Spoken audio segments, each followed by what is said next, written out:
Well, the power's still out. Actually, all over town, the lights are out. And I think I saw one gas station open. I went to church. Glad I did, because, Wednesday night Bible study, they're the beefiest. And they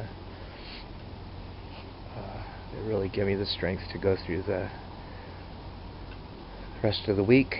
And, of course, the Lord spoke to me about me being all torn up, seeing a brother all tore up from the floor up because of his addiction, and his whole life is crumbling, and he's crying to me, help, I'm desperate, what do I do?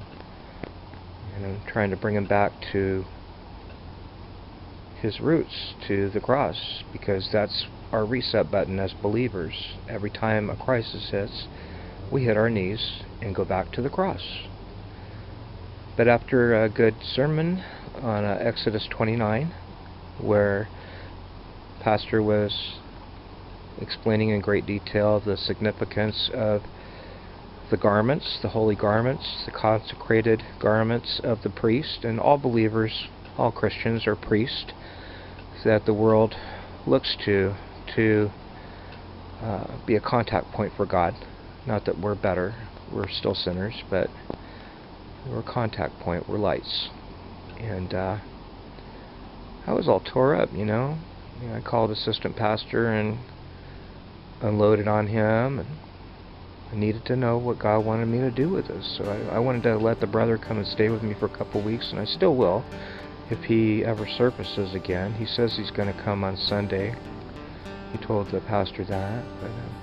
So the head pastor taught on Exodus 29 about how Jesus was describing himself through all the different rituals of the temple, about leading holy lives as priests of God, and doing it because God likes us, He loves us, He wants to commune with us, and we need to keep ourselves pure so that when people come to us out in the world, whether they're believers or they're just make-believers,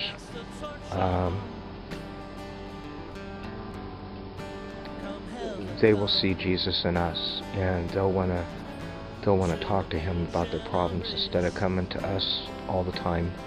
Although we are important to come to, but we got to point to Jesus because He's the only hope that we have. And yes, we're lights in the darkness, but we can't forget who the big light is. We're just reflections of His light on a good day. And Pastor assured me that I was doing right today, although I wasn't quite sure. I always feel like there's more I can do that I should have done, especially when I see so many people dying around me. At the food bank, we see a lot of people that are just tore up from the floor up, and it just, brings out the Savior complex in me, which I don't want to do it for pride. I want to do it to get them to God, and don't let them die without God. So there's a lot of people that show up to church every once in a while and say they believe. I don't think this brother is a brother, indeed. And so it's good to discern that, because then I don't take for granted all these things I say by faith. Well, he can't get back up on his feet unless God really touches him, because he's probably not filled with the Holy Spirit. There's no evidence of it anyway. And I don't say that to judge him or condemn him. I just have to discern truth from darkness, and he's just walking in darkness, and he can't get out because he doesn't even know why he's in the darkness. He doesn't realize that he loves his sin. He doesn't realize that he loves the sin more than he loves Jesus. So he's going to have to know Jesus before he loves Jesus enough to say no to sin.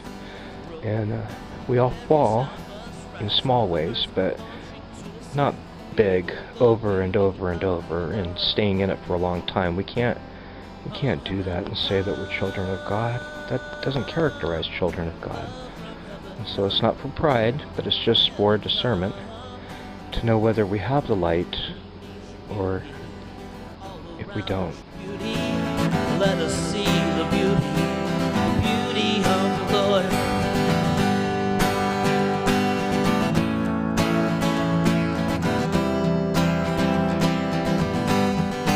I will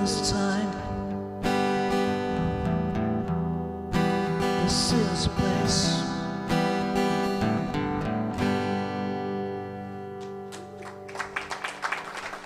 Thank you.